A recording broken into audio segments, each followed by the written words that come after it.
Paper last week. It's in again today. Some organization that claims to go anywhere and do anything. It might be worth a try. We'd have to be honest with them, Mac. Where are they? In the West End. 33 Half Moon Street.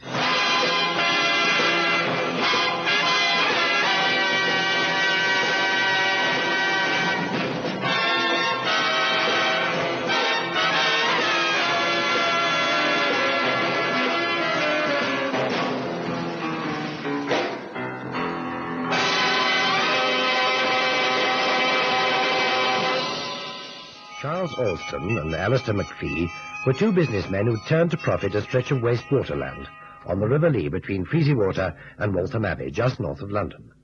The low-lying area had been dredged years before for building sand, and the resultant excavation had filled with water seepage from the river. The 100-feet-deep man-made lake was bought by the two speculators and turned into a holiday resort. They enjoyed considerable success until, well, let Alistair McPhee tell you as he told me in my office. You see, Mr. Mason, there's 50 acres of water there and quite safe for boating, bathing and fishing. It's stocked with pike and carp and has been crowded with visitors every weekend. But that was until a young fellow with his girl in an outboard skiff lost his engine over the side. It was in water too deep for ordinary diving, and so he got a skin diving friend to go down for it. The friend didn't come up again, at least not for 5 hours. The police had arrived by then, but before they did anything, the lad's body floated to the surface. A tragic accident. Aye, that's what everyone thought. But the outboard motor was still at the bottom. The owner offered a small reward for its recovery, and another skin diver chappie tried his luck, with the same result. Is there an undercurrent there, or weeds or something? Weeds, aye, but not enough to make it dangerous. And it's still water, fed by the River Lee. There can be no undercurrent. There's nowhere for the water to flow. I take the press had a heyday over the double tragedy. Naturally. And business fell off a little, but not so that we had to worry unduly. However, my partner here and I thought it might be as well to have the bottom of the lake at this point thoroughly investigated. I was in the cable and maintenance service in the war, and I knew an experienced diver who was working for himself on the coast. His base was at Portsmouth, so I gave him a ring. Another skin diver? No, deep water equipment. I asked him to bring his diving suit, winch, and air pump. I knew I could rig it from a dinghy and operate it for him. I worked on the winches in the Navy, you see. Well, he arrived, and we began diving operations 3 days afterwards. He was linked to the dinghy by line, air hose, and phone. His instructions were to report everything he found straight back to the boat. The day was perfect for him.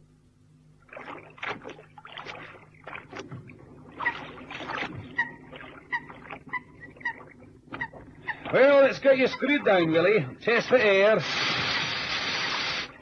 It's fine. Try the talkback phone. 1, 2, 3. Receiving you clear, Mac. Check the line for fouling. Line coiled and checked. You're all set to go. Alston, give him a hand over the gunnel. Right. Give me a fathom count, Mac. Here I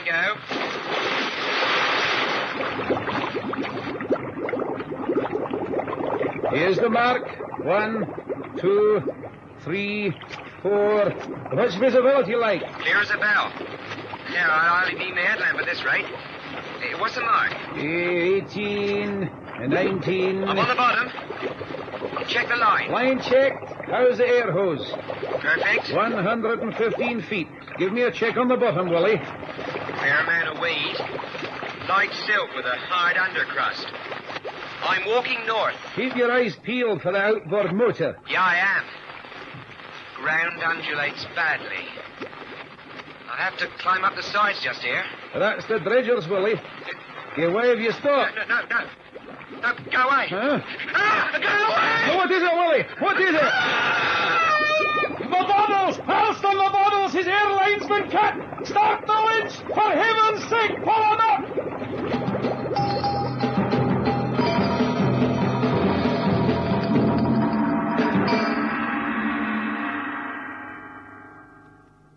We were too late, Mr. Mason. When we got him aboard, he was dead. What was it cut the line? We don't know, but cut it was, clean as a whistle. Well, there must have been an investigation, surely. Aye, there was. Death by misadventure was the verdict. You see, the dredgers dug down to shale and slate, some of it sharp as a knife. To the inquest, there didn't seem any other explanation. As he was climbing over the trenches, they said his line must have fouled on an outjutting piece of slate, and that was that. You don't agree? The war's been over a long time, Mr. Mason, but I haven't lost my touch. His air hose was taut all the time. It wasn't slate that cut that line. Did you mention his cry just before it happened? I must confess I didn't. Why on earth not? Oh, in the cold light of day and the sober atmosphere of the court, I just couldn't bring myself to say it. I had the feeling they'd have laughed at me. Are you sure you heard him scream? I've asked myself that 1,000 times. I know he did, but even Alston here is sceptical, and I can't say I blame him. Anyway, the newspapers did the rest. Does death lurk in the deep? That was the headline, and that was the end of visitors to Merry Lake Holiday Resort. Well, it's an incredible story, Mr. McPhee. And you, I take it, want one of my men to dive to the bottom again to retrieve the lost outboard motor. Oh, no, that's not necessary. The morning following Wally's death, the outboard motor was found dumped on the shore of the lake. What? Well, who put it there? Well, that, Mr. Mason, is what we'd like you to find out.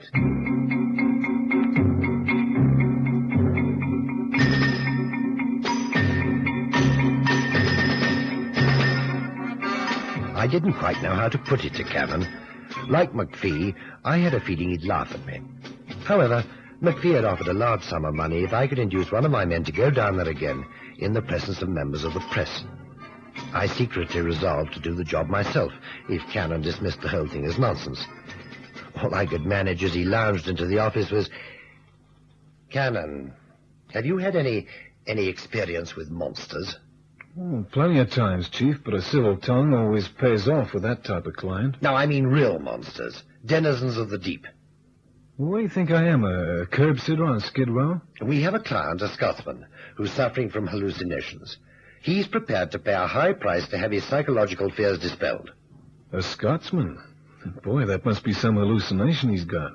There's a man-made lake near Freezywater on the Hertfordshire Road that's claimed 2 skin divers' lives and a 3rd conventional diver who had his air pipe cut.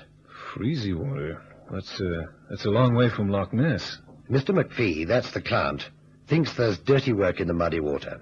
He wants one of us to dive there and do a double check. A double check for the 4th time. Okay, when do I dive?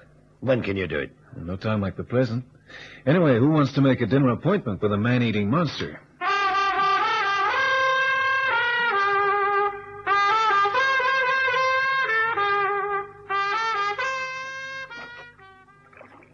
Okay, screw me down, Mac. That water looks inviting. Test for air. Air okay. Try the talkback phones, please, Mr. Cannon. 1, 2... Okay for talkback. Clear.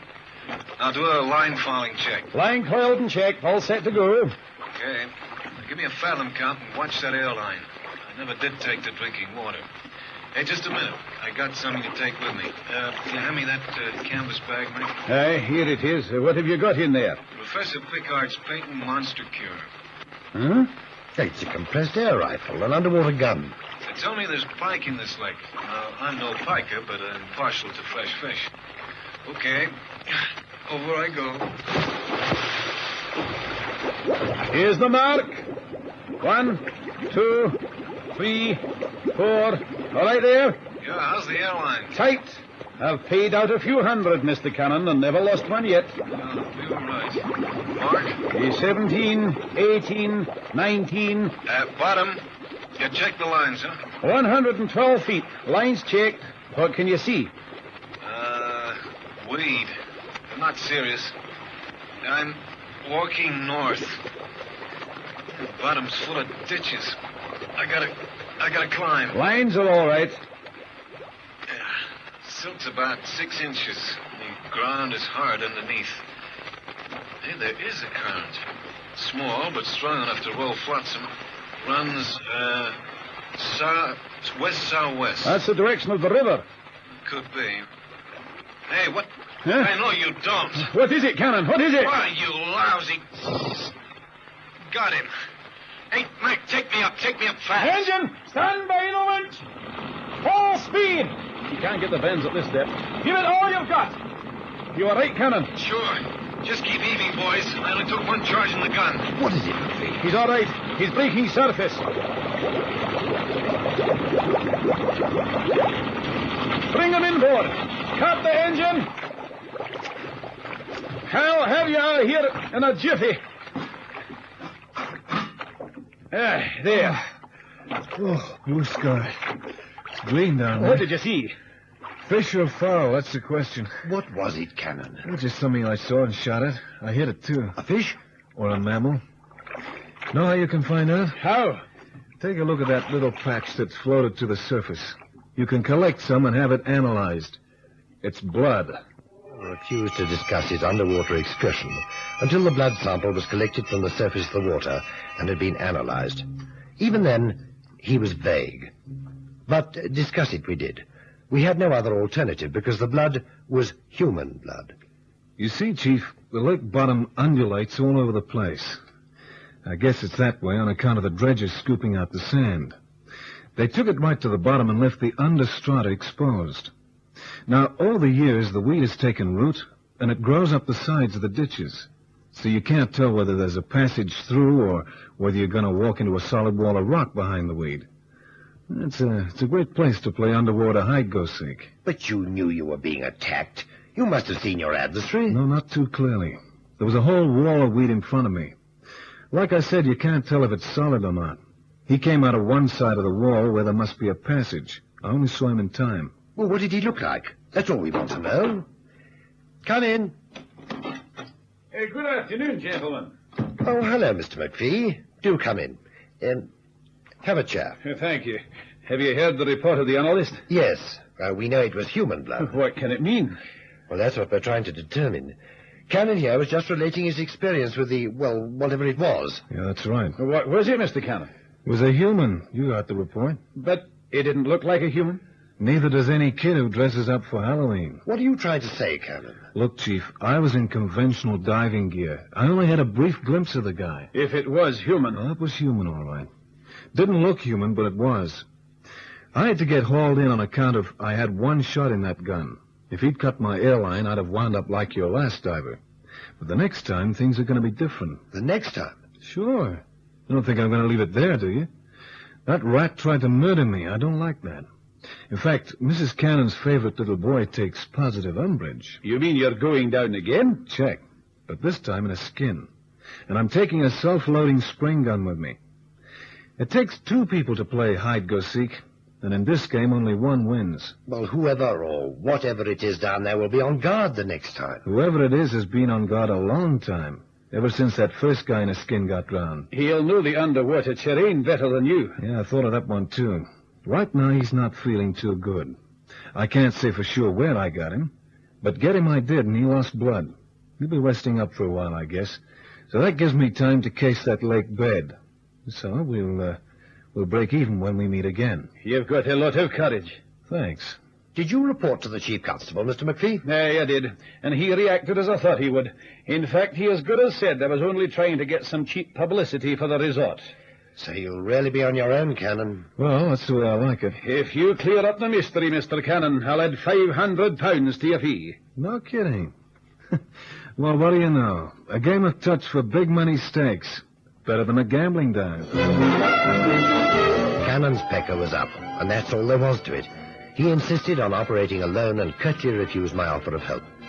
He dived for 3 days in succession without mishap, and on the 4th day, after only an hour in the water, he packed his kit and returned to town and the office. For once, he seemed in a cheerful mood as he sauntered in, a hastily wrapped parcel under his arm. Hi, Chief. Great day for swimming. Oh, you're back early. Tired of searching for your will-o'-the-wisp? I found something else. What?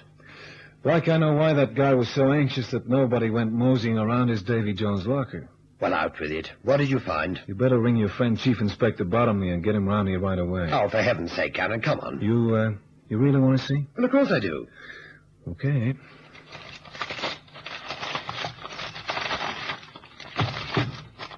There. Great Scott. Well, what is it? It's a human head. Female. Oh, wrap it up again. Sure. Where did you find that? In the weeds. It was partly covered with silt. Remember that current I told you about? The one that flowed west-southwest? Well, it got washed along by that. The heavy boots on the diving gear must have stirred up the mud and exposed it. It's my guess this guy, whoever he is, has been trying for the past few weeks to locate it. But it's ghastly. And how? But that's not all. I found a small piece of cloth from a girl's dress, I think. Here, come over to the window and have a good look. All right. Now, take a look here. You see, it's got a printed pattern. Yes. Yes, it is. Poplin, I guess. Well, that's a pretty cheap material these days. Do you think it came from the dead woman's clothes? I'm sure of it. Very clever, Mr. Cannon. What? Stay where you are. You too, Mr. Mason. Alston. What are you doing here? Well, it's not a social call, not with that Luger he's waving. Quite right, Mr. Cannon. But then you're always right, aren't you? No, I make mistakes, like not locking the door, or like not going to the police in the first place, or like missing your black heart with my spear gun. Oh, it wasn't me you shot at, Cannon. I'm far too long in the tooth to cavort around underwater. A hireling. But he's well out of the way now. Does McPhee know about this? Oh, certainly not. McPhee is a man of impeccable character. Then so am I. Sometimes circumstances force us to unpleasant action. Like the brutal murder of an innocent girl? Well, she wasn't so innocent. Oh, that's by the way. I'll take the piece of cloth, if you don't mind, and the parcel. Now you'll accompany me to my car. Drop dead. On the contrary, it's you who'll drop dead, Cannon. What does one more murder matter? Or two? We'd better do as he says, Cannon. Ah, that's sensible. The gun will be in my pocket, and I'll shoot if you make the slightest move to escape. How did you get past Miss Fairweather? With the aid of a little chloroform. And she'll suffer nothing more than a headache when she recovers, and she didn't see who her assailant was. Sorry. Oh, you're mad. Am I? My car's outside. Now off you go. Where do we go to? My car. And then? They say a murderer always revisits the scene of his crime. Let's put the theory into practice, shall we?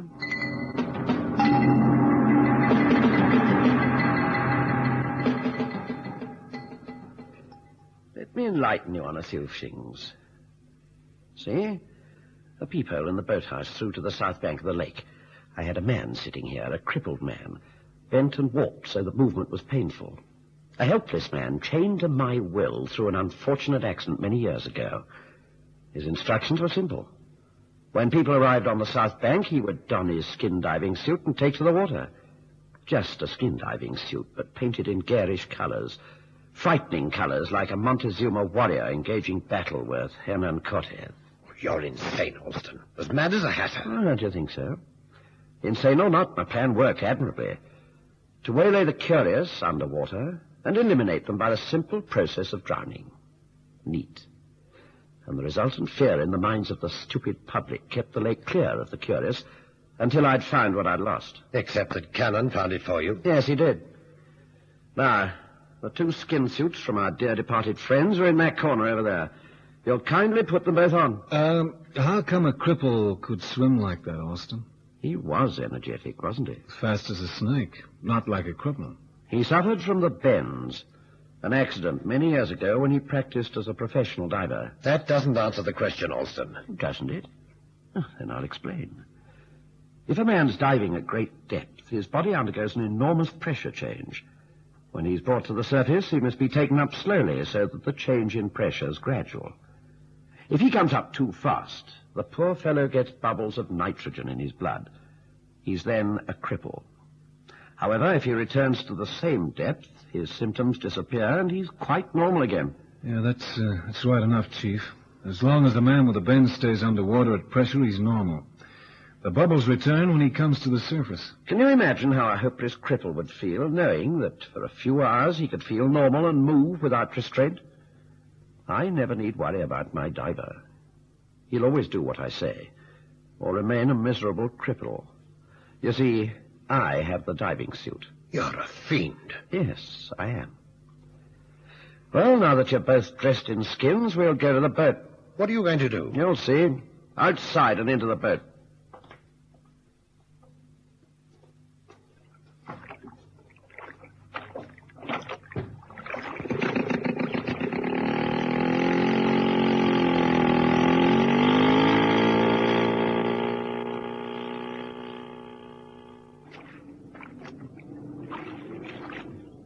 This will do, I think.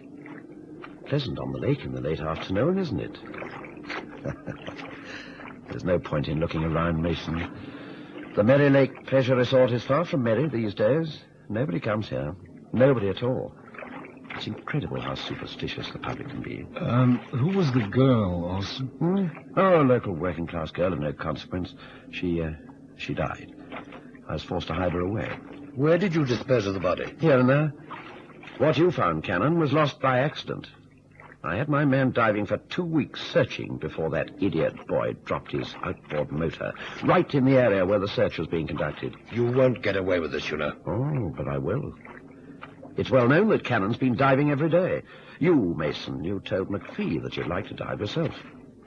2 more tragedies will be added to the mystery of Merry Lake, and no one will ever be the wiser. You see, I don't mind how much they investigate the lake bottom now.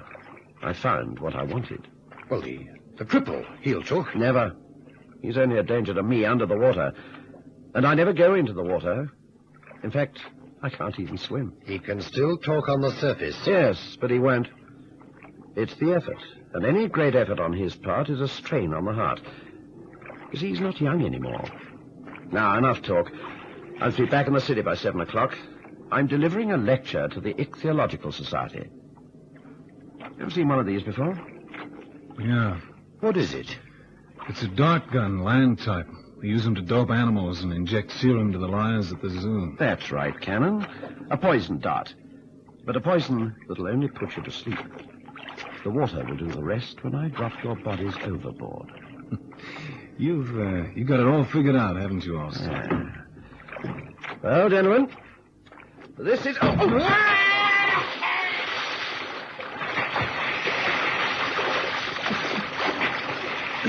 What happened, Cannon? The cripple. He's got Olson. Come on, swim back to the boat. Where is he, Cannon? He's somewhere in the deep, Chief. He won't let go of Olson. Poetic justice. Yeah.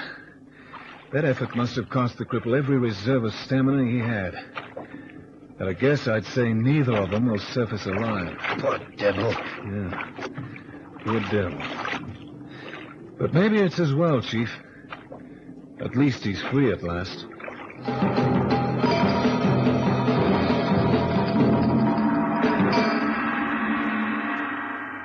Both bodies were washed ashore the following day. The murder of the unfortunate girl made headlines throughout the country, but no connection was made between the cripple and the insane Alston. We informed McPhee as to what had happened, but as he rightly said, What's the point of telling them at the inquest? They'd laugh at you. the last I heard of McPhee, he was prospecting for oil in the Sahara Desert. It seemed he couldn't get far enough away from water.